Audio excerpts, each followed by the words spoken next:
Şu anda gece saat 12. Kamp yapacağımız alana geldik. Zifiri karanlık. Hiçbir tarafı görmüyoruz. Bavyera Alplerinden önce son durağımız Neuschwanstein.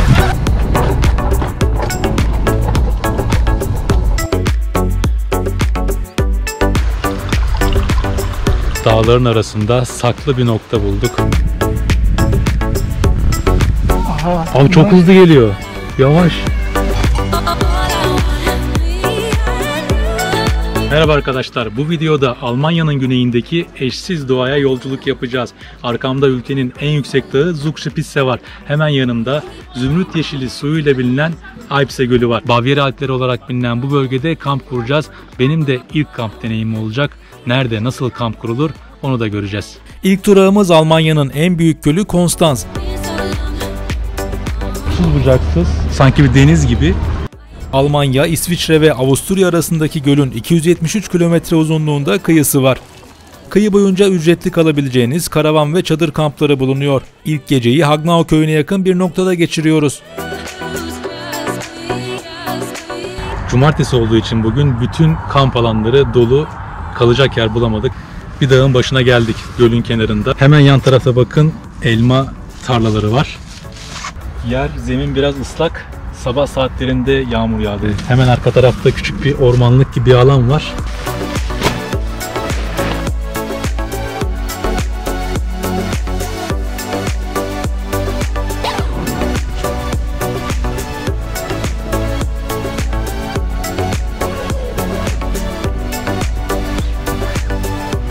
Elma bahçelerinin ortasında güneşli bir güne uyandık.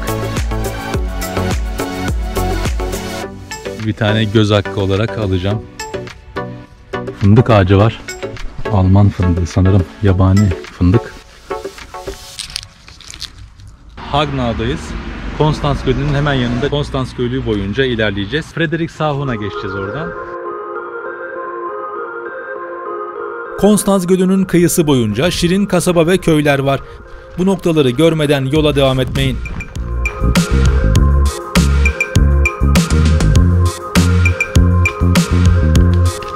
Friedrichshaven'da geleneksel kıyafetler giymiş yerel halkla karşılaştım. My time, this outfit and typical for the ladies are this hat. Bavyera Alpleri manzaralı Lindau'da durakladık.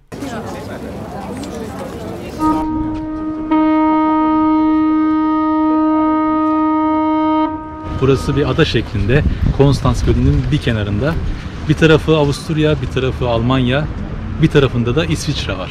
Bavyera Alpleri de hemen karşı tarafta ve Almanya'nın en yüksek dağı o bölgede. Bir gece de orada konaklamayı düşünüyoruz.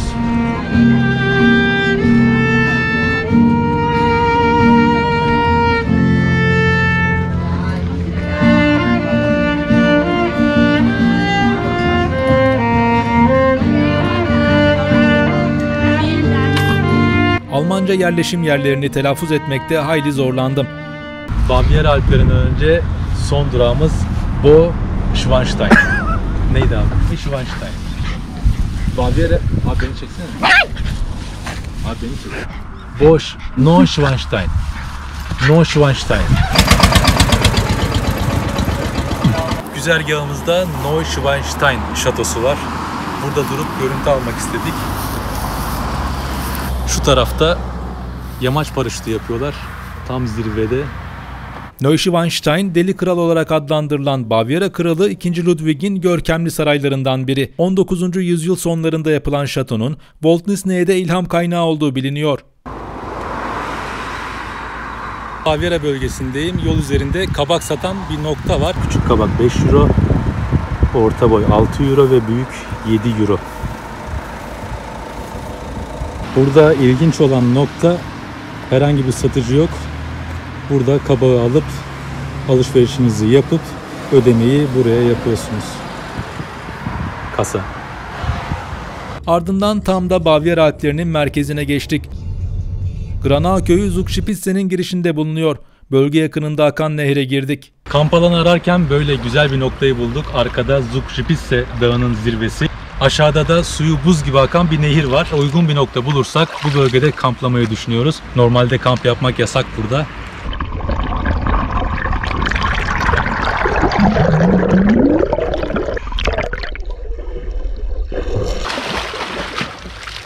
Akşam olmak üzere yaklaşık 1 saat önce de burada yağmur yağıyordu. Ancak şu anda güneş var. Zugspitze Dağı'nın hemen altında çok güzel bir köy var.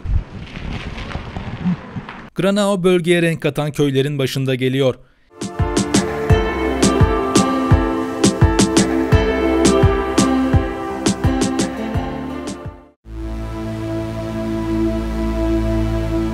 İkinci geceyi de buranın yakınında bir noktada geçirmeye karar verdik. Ancak kamp kuracağımız yere gece ulaşınca korku dolu anlar yaşadık.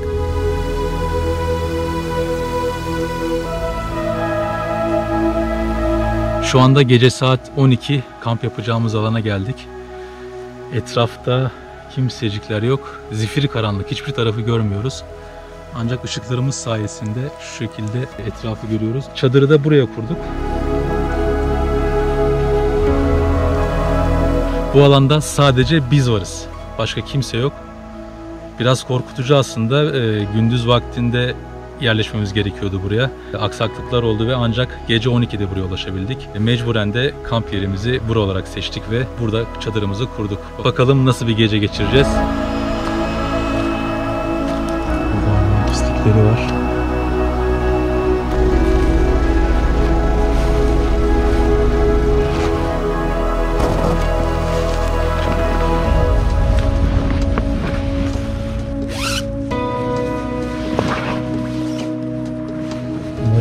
Gece yabani hayvan gelmez. Arkadaş bu bölgenin tilkileriyle ünlü olduğunu söylüyordu. Oldukça çok tilki varmış bölgede. Ancak zararsızlar tabi. 12.30.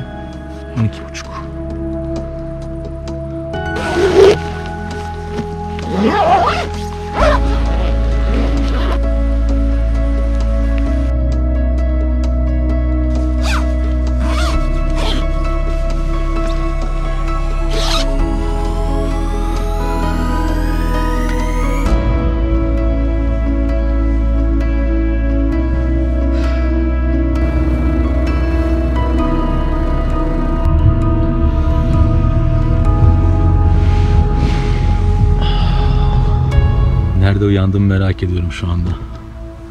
Gece geldiğimizde hiçbir yeri görmedim. Ormandayız.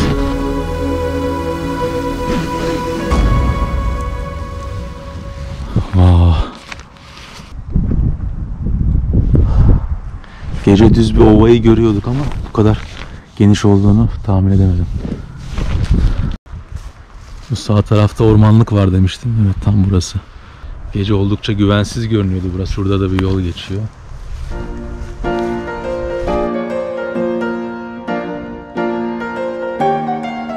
Bundan sonra da Avrupa'nın, Almanya'nın en güzel göllerinden birine gideceğiz birazdan.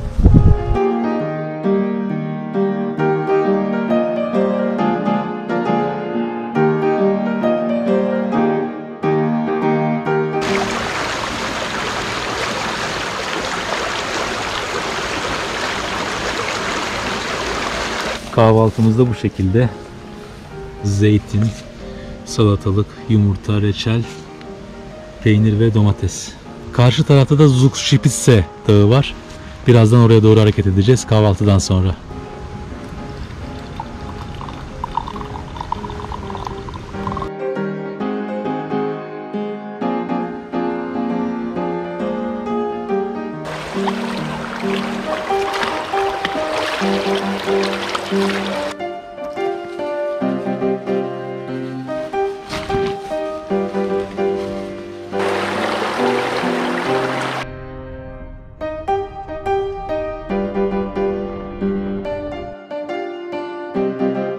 Garmisch-Partenkirchen'deyim.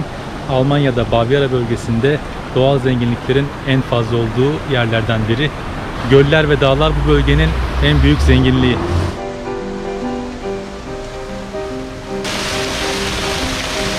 Ve sonunda Zugspitze'ye ulaştık. Ancak zirveye çıkış fiyatını görünce planımı değiştirdim.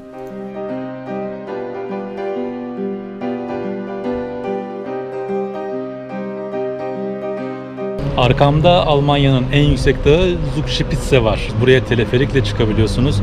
Hemen gördüğünüz bu teleferik sizi zirveye çıkarıyor. 2962 metre. Bu zirveye çıkmak için bilet fiyatı 63 euro.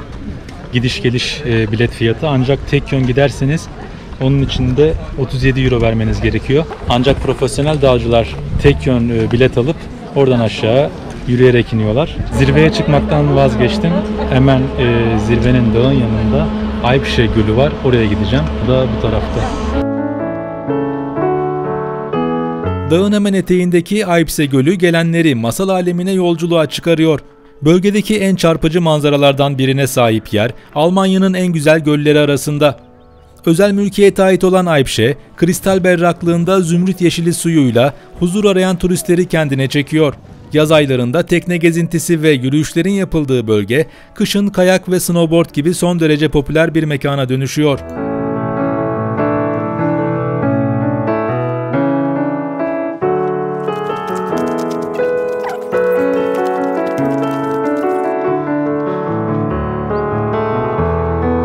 Günün diğer saatlerinde olduğu gibi şu anda da burada harika bir manzara var.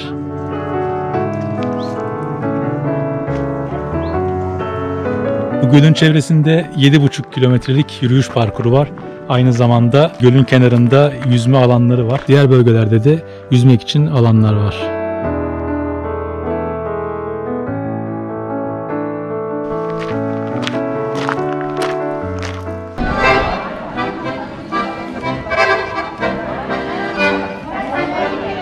Üçüncü gün aynı yerde bir gece daha kalmaya karar verdik. Buz gibi su. Ertesi gün hemen yanı başımızda akan derenin tadını çıkardık. Sabah saat 8'de buz gibi suya girebileceğimi hiç düşünmemiştim.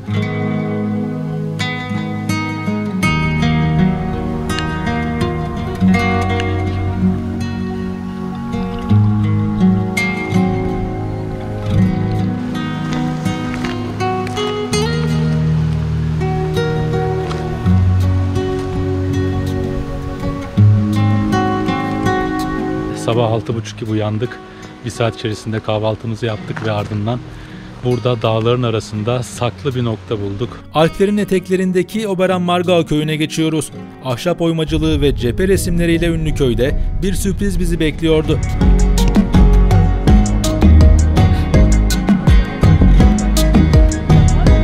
Bugün vahşi doğadan biraz uzaklaşıp şehir merkezine yakın bir yerde bir kamp alanında kalacağım. Burası Oberammergau.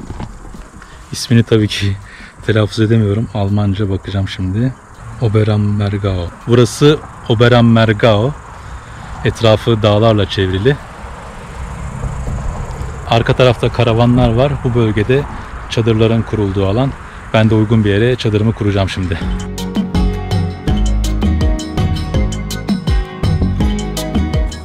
Çadırıma doğru ilerliyor şu anda yavaş yavaş. Muhtemelen geceye kadar çadırıma varmış olur.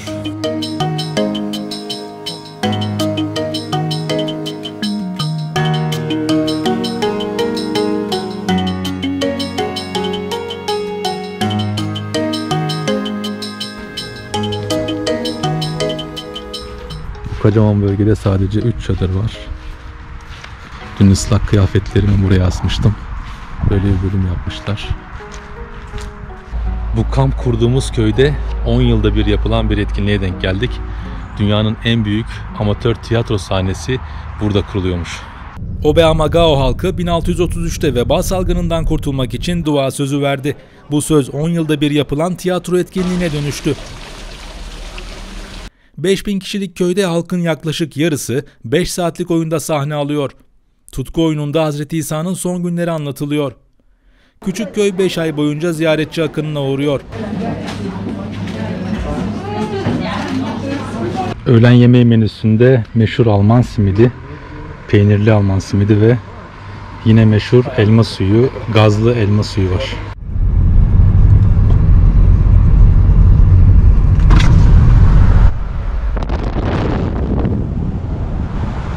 Şimdi kampa biraz ara verdim. Bavyera köyü yakınında Linderhof Sarayı'na geldim. Alman kralı 2. Ludwig tarafından yaptırılmış. Onun yaptığı 3 saraydan en küçüğü buymuş.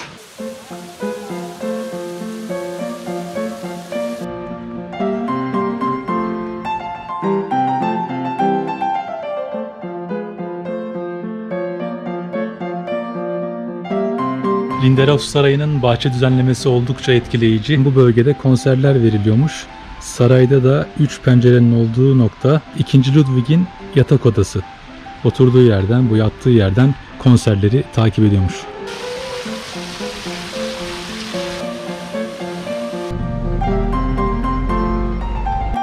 Gezinin en heyecanlı bölümlerinden biri Alpine Coaster'ı deneyimlemek oldu. Bavyera Alplerinde yapılacak en güzel etkinliklerden birine katılıyoruz. Yaklaşık 2,5 kilometre boyunca telesiyej ile dağın tepesine doğru çıkıyoruz. Ardından da dağ kızağı ile birlikte aşağı ineceğiz. Drive quickly and with foresight and pay attention to the sign. Okay. İlk defa biniyorum, oldukça heyecanlı görünüyor. Wow!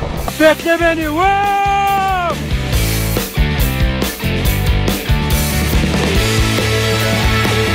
Yirmağa gidiyorum! Lan yirmağa gidiyorum!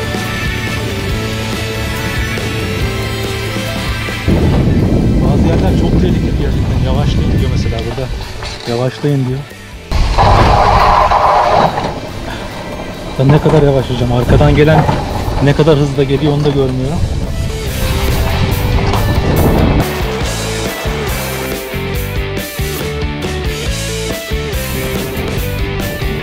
Biraz hızlandım, arkamdaki geliyordu, bayağı yaklaştı. Şimdi hızlandım.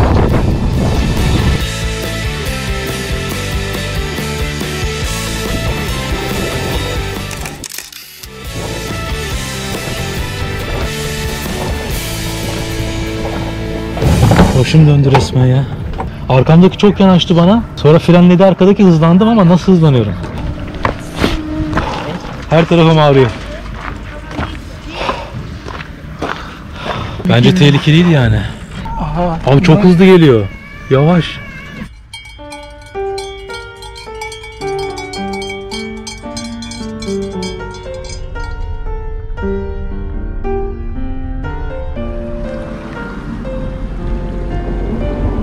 Bavyera Alplerinde gezmenin ve kamp kurmanın bence en güzel özelliklerinden biri, etrafta çok sayıda dere var, nehir var. Siz de buralara girip seyahatiniz sırasında serinleyebiliyorsunuz.